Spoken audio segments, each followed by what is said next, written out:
큐티 시간입니다.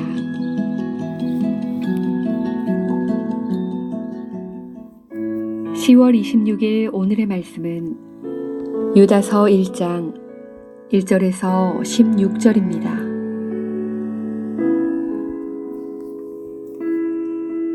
예수 그리스도의 종이요 야고보의 형제인 유다는 부르심을 받은 자 곧 하나님 아버지 안에서 사랑을 얻고 예수 그리스도를 위하여 지키심을 받은 자들에게 편지하노라. 긍휼과 평강과 사랑이 너희에게 더욱 많을지어다. 사랑하는 자들아, 우리가 일반으로 받은 구원에 관하여 내가 너희에게 편지하려는 생각이 간절하던 차에 성도에게 단번에 주신 믿음의 도를 위하여 힘써 싸우라는 편지로 너희를 권하여야 할 필요를 느꼈노니 이는 가만히 들어온 사람 몇이 있음이라. 그들은 옛적부터 이 판결을 받기로 미리 기록된 자니 경건하지 아니하여 우리 하나님의 은혜를 도리어 방탕한 것으로 바꾸고 홀로 하나이신 주제 곧 우리 주 예수 그리스도를 부인하는 자니라. 너희가 본래 모든 사실을 알고 있으나 내가 너희로 다시 생각나게 하고자 하노라. 주께서 백성을 애굽에서 구원하여 내시고 후에 믿지 아니하는 자들을 멸하셨으며 또 자기 지위를 지키지 아니하고 자기 처소를 떠난 천사들을 큰 날의 심판까지 영원한 결박으로 흑암에 가두셨으며 소돔과 고모라와 그 이웃 도시들도 그들과 같은 행동으로 음란하며 자기 육체를 따라가다가 영원한 불의 형벌을 받음으로 거울이 되었느니라. 그러한데 꿈꾸는 이 사람들도 그와 같이 육체를 더럽히며 권위를 업신여기며 영광을 비방하는도다. 천사장 미가엘이 모세의 시체에 관하여 마귀와 다투어 변론할 때에 감히 비방하는 판결을 내리지 못하고 다만 말하되 주께서 너를 꾸짖으시기를 원하노라 하였거늘 이 사람들은 무엇이든지 그 알지 못하는 것을 비방하는도다. 또 그들은 이성 없는 짐승같이 본능으로 아는 그것으로 멸망하느니라. 화 있을진저 이 사람들이여 가인의 길에 행하였으며 삭슬 위하여 발람의 어그러진 길로 몰려갔으며 고라의 패역을 따라 멸망을 받았도다. 그들은 기탄 없이 너희와 함께 먹으니 너희의 애찬의 암초요 자기 몸만 기르는 목자요 바람에 불려가는 물 없는 구름이요 죽고 또 죽어 뿌리까지 뽑힌 열매 없는 가을나무요 자기 수치의 거품을 뿜는 바다의 거친 물결이요 영원히 예비된 캄캄한 흑암으로 돌아갈 유리하는 별들이라. 아담의 7대손 에녹이 이 사람들에 대하여도 예언하여 이르되 보라 주께서 그 수만의 거룩한 자와 함께 임하셨나니 이는 무사람을 심판하사 모든 경건하지 않은 자가 경건하지 않게 행한 모든 경건하지 않은 일과 또 경건하지 않은 죄인들이 주를 거슬러 한 모든 완악한 말로 말미암아 그들을 정죄하려 하심이라 하였느니라. 이 사람들은 원망하는 자며 불만을 토하는 자며 그 정욕대로 행하는 자라. 그 입으로 자랑하는 말을 하며 이익을 위하여 아첨하느니라. 오늘도 묵상하는 말씀을 통하여 하나님의 풍성한 은혜 누리시기를 소망합니다. 오늘 살펴보는 유다서는 예수님의 제자 유다가 아닌 예수님의 동생 유다가 저술한 편지로 그 저술의 목적은 3절에 분명하게 나타납니다.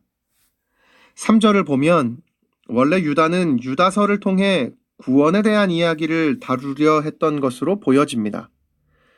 그런데 갑자기 교회 내에 다루어야 할 급한 일이 발생합니다. 3절 후반부에서 언급한 것처럼 단번에 주신 믿음의 도를 위하여 힘써 싸우라는 편지로 너희를 권하여야 할 필요를 느꼈다고 말한 내용이 그것입니다. 기존에 쓰려 했던 구원 이야기보다 교회 내 거짓 가르침에 대한 이야기를 급하게 다뤄야 하는 상황인 것입니다.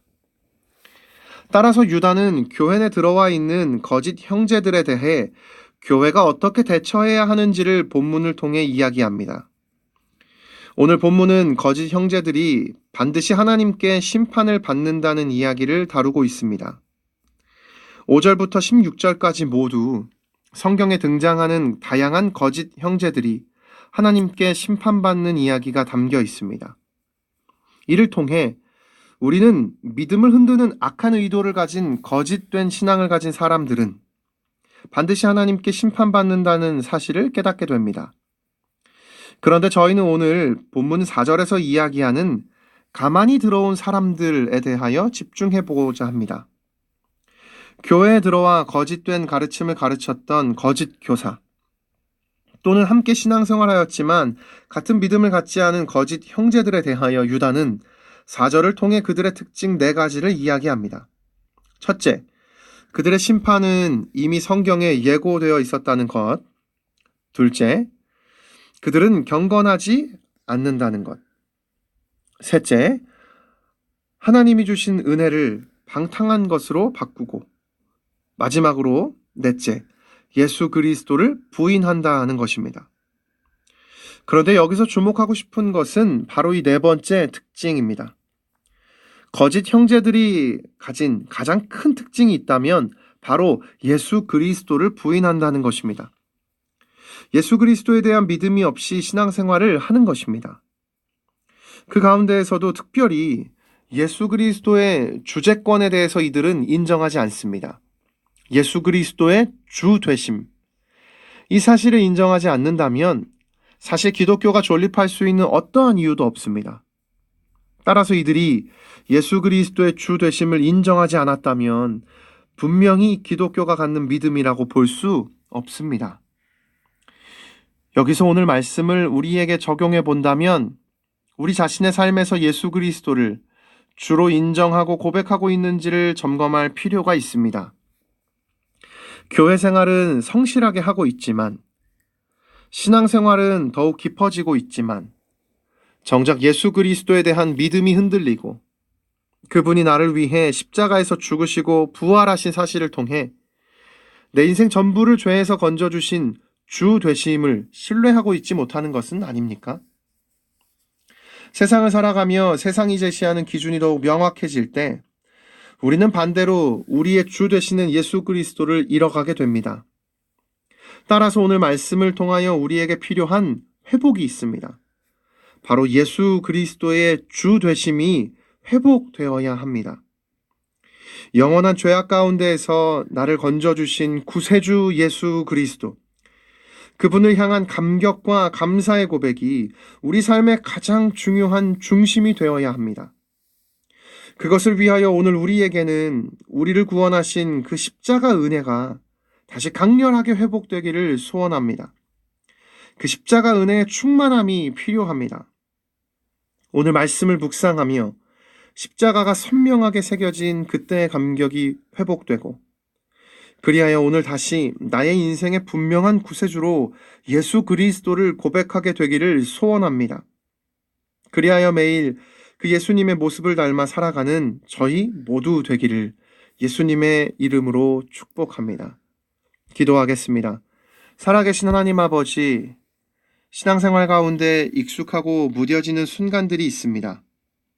때로는 예수 그리스도께서 나를 구원해 주신 십자가 사랑에 대한 감격보다 나의 현실의 문제가 해결되지 않아 불평의 마음이 들 때도 있습니다.